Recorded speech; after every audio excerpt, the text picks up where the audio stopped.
बिस्मिल्लाहिर्रहमानिर्रहीम। अस्सलाम वालेकुम स्टूडेंट्स, मैं हूं मुदस्सिर जमील और आज की जो डिस्कशन है वो होगी जी फ़िज़िकल केमिस्ट्री की और उसमें यूनिट नंबर 7 है, नाम है जी केमिकल इक्विलिब्रियम। और अब जो हम डिस्कशन करने जा रहे हैं यह है पार्ट बी की। पार्ट बी में फ़र्स्ट MCQ आपके सामने है कि according to Ostwald's dilution law, dilution increase the ionization of. तो ये यहाँ पर हमारे पास है वीक इलेक्ट्रोलाइट। ये रूल ये होता है कि वीक इलेक्ट्रोलाइट जो है ये इनकी आयोनाइजेशन जो है वो इंक्रीज़ हो जाती होती है। तो आप इसमें देखें कि सोडियम है, HCl है। HCl एक स्ट्रॉन्ग एसिड है, ये स्ट्रॉन्ग एसिड है और स्ट्रॉन्ग एसिड वही होता है जो मैक्सिमम आयोनाइज हो जाता है।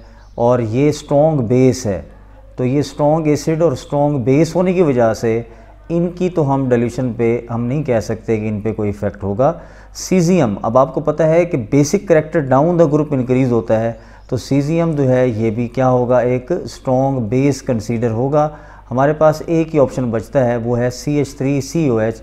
ये क्योंकि एक वीक एसिड है तो इसलिए इसकी आयोनाइजेशन जो है वो इंक्रीज़ हो जाएगी by increasing the dilution. So delta option is the correct one. MCQ number 17 ये है, yield of ammonia in the Haber process can be increased by all accept. अब एक्सेप्शन ढूंढनी है आपने।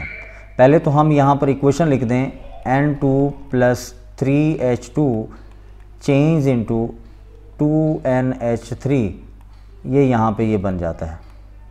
और डेल्टा H की जो वैल्यू है हमारे पास, this is -92.46 kilo joules per mole होती है।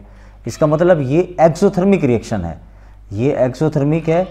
और एक्सोथर्मिक रिएक्शन जो होता है ये फेवरेबल होता है एट लो टेम्परेचर। ठीक है जी, ये लो टेम्परेचर के लिए फेवरेबल होगा। इसका मतलब decreasing the temperature will increase the yield of the product. तो यहाँ पर हम कहते हैं डिक्रीजिंग टेम्परेचर, ये तो करेक्ट ऑप्शन है। उसके बाद एडिशन ऑफ नाइट्रोजन, नाइट्रोजन जब हम ऐड करवाएंगे तो नाइट्रोजन ऐड करने से रिएक्शन ने फॉरवर्ड मूव करना है, ये भी करेक्ट ऑप्शन है। इंक्रीजिंग द प्रेशर, क्योंकि नंबर ऑफ मोल्स यहाँ पे कम हैं तो प्रेशर को इंक्रीज़ करने से रिएक्शन ने फॉरवर्ड जाना है। एक्सेप्शनल ये है हमारे पास पॉइंट कि adding the catalyst yield can not be increased. Catalyst का कोई इफेक्ट नहीं होता, पिछली डिस्कशन में आप डिटेल से देख आए हैं। अब हमारे पास नेक्स्ट MCQ नंबर 18 है, buffer is prepared by mixing the solutions of equimolar acetic acid and sodium acetate. ये है एसिटिक एसिड CH3COOH, इसकी कंसंट्रेशन इक्वल टू है सोडियम एसीटेट के CH3COONA के, इसके इक्वल है। तो जब इक्विमोलर कंसंट्रेशन आ गई तो इसका मतलब यहाँ पर हमारे पास जो ऑप्शंस हैं वो हम देख लेते हैं। pKa of the acid, pH किसके इक्वल होगी, pKa of the acid, number of moles of the acid less than pKa या मोर देन pKa। तो हमारे पास यहाँ पर देखें ये हेंडरसन इक्वेशन होती है, pH इज़ इक्वल टू होता है pKa + log और सॉल्ट ओवर एसिड। सॉल्ट है और एसिड है, ये इनके साथ इसका ये रिलेशन बन गया। ठीक है जी। अब आप देखें सॉल्ट और एसिड की कंसंट्रेशन इक्वल हो गई जब, तो log 1 के इक्वल हो जाएगा और log 1 जो है ये हमारे पास this will be equal to 0, ये 0 के इक्वल होगी वैल्यू। अब इसका मतलब pH इज़ इक्वल टू किसके हो गया जी, pKa के वैल्यू के। अब एसिड की कंसंट्रेशन क्या है कोई पता नहीं, कोई भी हो सकती है, इसलिए pH कभी एसिड की कंसंट्रेशन के इक्वल नहीं होगी। हम ये कहते हैं pH will be most suitable option ये है कि pH will be equal to pKa value. तो यहाँ पर हमारे पास अल्फ़ा ऑप्शन जो है ये करेक्ट कंसीडर होगा। MCQ नंबर 19 ये है कि K1 and K2 are the velocity constants of the forward and backward reaction. The equilibrium constant आप देखें ये हमारे पास होता है Kc is equal to Kf over Kr, ये इसके इक्वल हो जाता है।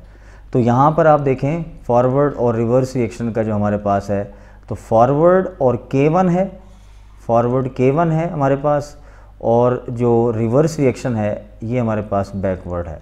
तो यहाँ Kf की जगह मैं क्या लिख सकता हूँ, K1, और Kr की जगह क्या लिख सकता हूँ, K2। तो इसलिए हमारा चार्ली ऑप्शन जो है वो क्या होगा, करेक्ट कंसीडर होगा। MCQ नंबर 20 देखें, activity of the iron catalyst in the Haber process can be increased by all except, aluminium oxide डालें, क्रोमियम ऑक्साइड डालें आप, और मैग्नीशियम ऑक्साइड डाल दें। तो ये हमारे पास यहाँ पे इसका जो कैटलिस्ट की एक्टिविटी होगी एनहांस हो जाएगी, because it is catalyst for the catalyst. एक हमारे पास ऑप्शन होगा, ये होगा अल्फ़ा CO, ये यहाँ पे बना देगा, यहाँ पर आयरन आपको पता है ये क्या बना देता होता है, ये कार्बोक्सी जो है वो कम्प्लेक्स बना देता होता है with the iron.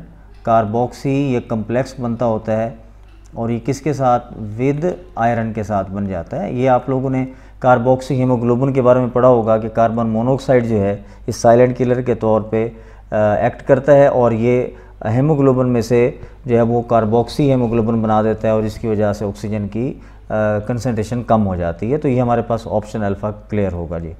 Point number 21, what happens to the inert gas is added to the equilibrium keeping the volume unchanged. अब क्या होगा, हम कहते हैं कि equilibrium will not remain unchange, ये नहीं चेंज होगा। देखें बेटा क्या होता है कि जब आप प्रेशर इंक्रीज़ करते हैं बाय एडिंग इनर्ट गैस, यहाँ पर एक बात याद रख लें कि बाय एडिंग इनर्ट गैस, आप जब भी इनर्ट गैस ऐड कर देते होते हैं तो फिर क्या होता है कि ओवरऑल प्रेशर इंक्रीज़ हो जाता है, ओवरऑल प्रेशर इंक्रीज़ हो जाता होता है। लेकिन जो रिएक्टेंट्स हमारे पास हैं या प्रोडक्ट्स हैं, सो ये हमारे पास इनका जो प्रेशर है, रिएक्टेंट्स एंड प्रोडक्ट्स, इनके प्रेशर पे कोई इफ़ेक्ट नहीं होता, प्रोडक्ट्स हैव नो इफ़ेक्ट, ठीक है जी, इनके ऊपर कोई इफ़ेक्ट नहीं होता ऑफ प्रेशर का कोई इफ़ेक्ट नहीं होगा। ये जब हम इनर्ट गैस ऐड करते हैं तो रिएक्टेंट्स का या प्रोडक्ट का प्रेशर ये नहीं बढ़ता, ये तब बढ़ेगा जब उनकी कंसंट्रेशन बढ़ेगी, ठीक है जी। तो तब हमारे पास यहाँ पर ये ऑप्शन कुछ और होता, लेकिन क्योंकि रिएक्टेंट प्रोडक्ट हमारे पास सेम रह रहे हैं, इन पर कोई इफेक्ट नहीं है, तो इसलिए equilibrium will remain unchanged. Point number 22 देखें, equilibrium exist in the aqueous solution, acetic acid acetate ion है और हाइड्रोजन आयन है। डाइल्यूट एसिड ऐड कर दें विदाउट चेंज द टेम्परेचर, क्या होगा, कंसंट्रेशन ये डिक्रीज़ हो जाएगी। देखिए भाई कॉमन आयन इफेक्ट हमें ये बताता है, कॉमन आयन इफेक्ट ये देखें, ये हमें क्या एक्सप्लेन करता है, ये हमें एक्सप्लेन कर देता होता है कि अगर हमारे पास कोई वीक इलेक्ट्रोलाइट होगा, CH3COOH, ये देखिए जी ये वीक इलेक्ट्रोलाइट है, ये बना रहा है CH3COO नेगेटिव और H पॉजिटिव। HCl चाहे डाइल्यूट हो या कंसनट्रेटेड हो, उसकी Ka वैल्यू आपको पता है सेम रहती है, वो हमेशा स्ट्रॉन्ग एसिड ही कंसीडर होगा। तो ये हमारे पास H पॉजिटिव और Cl नेगेटिव आ गया। अब कौन से आयन की कंसंट्रेशन कॉमन हो गई, हाइड्रोजन आयन की, ये वीक एसिड है, ये वीक है और ये क्या है जी, स्ट्रॉन्ग है। तो हमें पता है किसकी कंसंट्रेशन स्प्रेस होती है, आयोनाइजेशन किसकी स्प्रेस हो जाती है, वीक इलेक्ट्रोलाइट की आयोनाइजेशन स्प्रेस होगी, तो डेफिनेटली इसकी कंसंट्रेशन जो है ये क्या हो जाएगी, ये वापस मुड़ जाएगी। इसका मतलब इसकी आयोनाइजेशन डिक्रीज़ हो गई। तो यहाँ पर हम ये कह सकते हैं कि इसकी आयोनाइजेशन डिक्रीज़ हो गई, क्योंकि इसके प्रोडक्ट ने रिवर्स हम यहाँ पर चलेंगे तो ये इसकी आयोनाइजेशन को हम क्या कह रहे हैं, ये डिक्रीज़ कंसीडर होगी। पॉइंट नंबर 23 देखें, लिखा हुआ है the decomposition of N2O4 at 25 Celsius, N2O4 NO2 में कन्वर्ट हो रहा है, Kc की वैल्यू यहाँ पर गिवन है और N2O4 है, ये है यहाँ पर 2 dm³ वेसल है और कंटेनिंग 0.0466 मोल, और यहाँ पर what will be the concentration of NO2। जी हम इसका सोल्यूशन डिस्कस करते हैं। पहला स्टेप हमारे पास है Kc वैल्यू लिखना। Kc में आपको पता है कि रिएक्टेंट्स ओवर प्रोडक्ट्स लिखते हैं, ये हमारे पास कोफिशिएंट था, ये हमने यहाँ इसकी ये एक्सपोनेंट बना दिया, और ये N2O4 है, ये हमारे पास प्रोडक्ट यहाँ पर आ गया। पहला स्टेप तो ये हो गया। वैल्यूज़ पुट करते हैं, वैल्यूज़ पुट करेंगे तो Kc की वैल्यू हमारे पास क्वेश्चन में गिवन है, N2O4 की भी वैल्यू हमारे पास क्वेश्चन में गिवन है, ये 0.0466 मोल हैं पर 2 dm³। देखें ये 2 dm³। अब हम इसको इससे डिवाइड करते हैं, हाफ हो गई वैल्यू, ये 0.0233 हो गया, और हम इससे मल्टीप्लाई कर देते हैं अगले स्टेप में।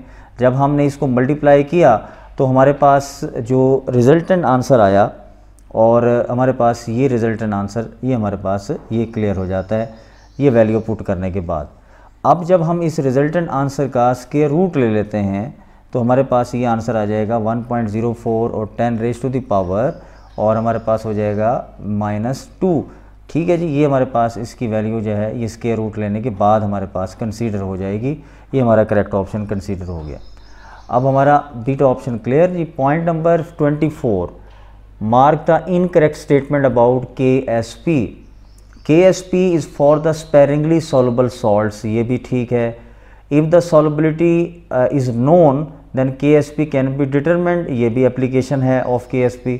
KSP is known then the solubility can be find out, बिल्कुल ठीक है जी। KSP पता हो तो सॉल्युबिलिटी भी फाइंड कर सकते हैं, वो हम लास्ट डिस्कशन में देख आए हैं।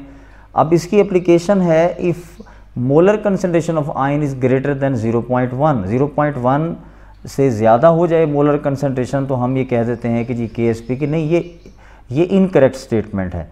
ये इनकरेक्ट है क्योंकि ये बहुत ही ज़्यादा लो सॉल्युबल सॉल्ट्स के लिए हम अप्लाई करते हैं, ये तो हायर कंसनट्रेशन है इसलिए एप्लीकेबल नहीं होगा। Delta is the correct option. 25 देखें, हमारे पास लिखा हुआ है consider the following reversible reaction. आपने यहाँ पे करेक्ट एक्सप्रेशन फाइंड करना है जी। देखें CH3COOH हमारे पास जब होता है, जब हम इसको रिएक्ट करवाते हैं एथेनॉल के साथ, तो एथेनॉल के साथ रिएक्शन करवाने के नतीजे में इथाइल एसीटेट बन जाता होता है। This is CH3COOC2H5 ethyl acetate और साथ ही वाटर बन जाता होता है। अब होता ये है कि जब हमारे पास रिएक्शन टाइम 0 है तो फिर इसकी कंसंट्रेशन को हम A कंसीडर करेंगे और इसकी कंसंट्रेशन को हम B कंसीडर करेंगे और इसकी कंसंट्रेशन को हम 0 कंसीडर करेंगे।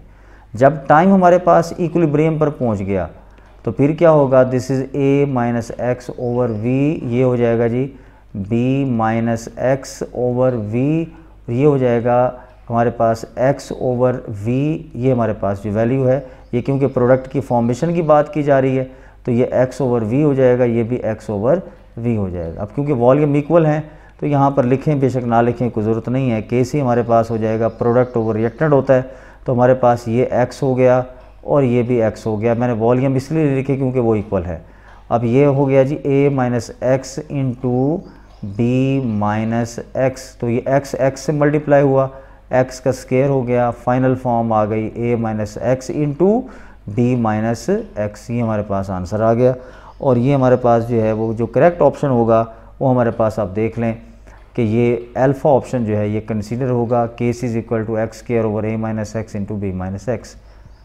पॉइंट नंबर 26, अमोनिया फॉर्मेशन के लिए हमारे पास है, देखें अमोनिया N2+3H2 हमारे पास होता है और ये जब हम इक्वेशन लिखते हैं तो 2NH3 बन जाता है। हमने यूनिट्स फाइंड करने हैं तो यूनिट्स के लिए आपने ये देखा हुआ है कि हमने लिखा हुआ है कि ये इसके जो यूनिट्स होते हैं उसके लिए एक ट्रिक ये है कि मोल लिखेंगे और पर DM क्यूब लिखेंगे और यहाँ पे लिख देंगे डेल्टा N। डेल्टा N क्या चीज़ होती है, प्रोडक्ट माइनस रिएक्टेंट। तो देखें जी मोल पर DM क्यूब ये आ गया, डेल्टा N की वैल्यू मैं पुट कर रहा हूँ 2-4। अब हमारे पास -2 इसका आंसर आ गया। तो देखें जी मोल पर DM क्यूब हमारे पास है और ये -2 इसका आंसर है। अब जब आप इसको मल्टीप्लाई करेंगे तो डेफिनेटली ये आ जाएगा मोल -2 और DM हो जाएगा +6। So this is the correct option. ठीक है जी, ये मोल -2 और DM +6 is the correct option. Beta हमारे पास करेक्ट होगा। इसके बाद आगे चलते हैं जी next point number 27, which of the following is not the application of KC, help to determine the direction of the reaction. बिल्कुल ठीक है, ये एप्लीकेशन होती है, इसे हम डायरेक्शन भी बता सकते हैं KC को प्रोडक्ट ओवर रिएक्टेंट रेशो से जो है वो कंपेयर करके। उसके बाद determine the extent of the reaction, KC की हायर वैल्यू या लोअर वैल्यू से हम बता सकते हैं रिएक्शन कंप्लीट हुआ कि नहीं हुआ। Helps to study the effect of change in temperature, pressure and equilibrium. बिल्कुल हम ये भी बता सकते हैं स्टडी चेंज क्या इफेक्ट हो रहा है। उसके बाद हमारे पास नेक्स्ट है जी help to determine the rate of the reaction is not the application. ये एप्लीकेशन नहीं होगी, ये हम नहीं बता सकते यहाँ पर। देखें जी ये जो पॉइंट है चार्ली अक्सर कंफ्यूज ये कर रहा होता है, ये रिएक्शन कोशेंट से कंपैरिजन करते होते हैं। जब हम KC को QC से कंपैरिजन करते हैं रिएक्शन कोशेंट से तो हमें पता लगता है कि अभी रिएक्शन जो है ये इक्विलिब्रियम पर है या नहीं है। KC हमेशा इक्विलिब्रियम रिएक्शंस के लिए होता है और QC जो होता है रिएक्शन कोशेंट ये होता है हमेशा वो रिएक्शन जो इक्विलिब्रियम इस्टेब्लिश कर रहे होंगे, तो उससे कंपैरिजन करके हम यहाँ पे ये इफ़ेक्ट बता सकते हैं। तो इसलिए ये पॉइंट ये करेक्ट है और इनकरेक्ट ये ऑप्शन डेल्टा है। उसके बाद है पॉइंट नंबर 28। एक आपके पास स्पेरिंगली सॉल्युबल सॉल्ट्स है, ये है जी A X और B Y दिया हुआ है। जब भी इसको आयोनाइज करते हैं तो ये X हमेशा जो बेस होता है वो स्टार्ट में लिख देते हैं, और जो ये Y होता है ये इसकी जो है वो ऑक्सीडेशन स्टेट को रिप्रेजेंट करता है। इसी तरह से जो बेस में Y है ये कोफिशिएंट बन जाता होता है, और जो ये वाला इसका जो हमारे पास बेस है ये इसकी ऑक्सीडेशन स्टेट को रिप्रेजेंट करता है। तो जब हम KSP लिखते हैं तो KSP में सिर्फ प्रोडक्ट्स को लिखा जाता है, तो ये AY हो गया हमारे पास, और इसकी जो ये जो कोफिशिएंट है ये इसकी पावर बन गई, एक्सपोनेंट बन गया, और B जो है ये हम यहाँ पर लिख लेते हैं B की पावर X नेगेटिव हो जाएगी, और ये जो इसका कोफिशिएंट है ये इसका एक्सपोनेंट बन जाएगा। इस तरह से KSP हमारे पास हो गया कि ये A पावर ये Y पॉजिटिव हो गया X, और B X नेगेटिव हो गया, और Y ये हमारे पास अल्फ़ा ऑप्शन जो है ये करेक्ट कंसीडर होगा। MCQ नंबर 29, KC का अब यहाँ पे एप्लीकेशन के बारे में पूछा हुआ है कि KC अगर प्रोडक्ट ओवर रिएक्टेंट रेशो से जो है वो कम हो जाए, तो इसका मतलब ये हुआ कि KC कम कब होता है। KC हमारे पास जब इक्वल टू होगा प्रोडक्ट ओवर रिएक्टेंट रेशो के, तो ये होगा इक्विलिब्रियम पर रिएक्शन, और अगर KC जो है ये ग्रेटर हो जाता है प्रोडक्ट ओवर रिएक्टेंट रेशो से, तो KC ग्रेटर कब होता है, अगर हमारे पास रिएक्टेंट ज़्यादा हो जाएं तो ओवरऑल आंसर क्या हो जाएगा, कम हो जाएगा। यानी कि डिनोमिनेटर बढ़ जाता है तो ओवरऑल आंसर कम हो जाएगा, तो KC की वैल्यू ज़्यादा। अब हम कहते हैं KC लेस है किसके, प्रोडक्ट ओवर रिएक्टेंट रेशो के, तो इसका मतलब अगर प्रोडक्ट बढ़ जाता है यहाँ पर तो फिर ओवरऑल आंसर जो है ये हमारे पास अगर प्रोडक्ट बढ़ जाता है तो ओवरऑल आंसर जो है वो ज़्यादा हो जाएगा, और अगर प्रोडक्ट ज़्यादा है तो रिएक्शन ने कहाँ जाना है, बैकवर्ड डायरेक्शन की तरफ। तो delta option is the correct one. MCQ number 30 हमारे पास है, कैलकुलेट द pH ऑफ 10⁻⁻⁴ मोल पर DM³ of the barium hydroxide. Barium hydroxide आपको पता है एक बेस है, तो सबसे पहले हम फाइंड करेंगे इसकी POH वैल्यू, और ये है नेगेटिव लॉग ऑफ 10⁻⁻⁴। जब हम नेगेटिव लॉग ले लेते हैं तो log 10 आपको पता है 1 के इक्वल होता है, ये माइनस माइनस प्लस हो गया, हमारे पास आंसर आ गया जी 4 POH का। और अगर हम pH फाइंड करना चाहते हैं तो 14 - 4 करेंगे, दैट विल बी द 10 आंसर। सो हमारे पास अल्फा ऑप्शन जो है वो करेक्ट होगा।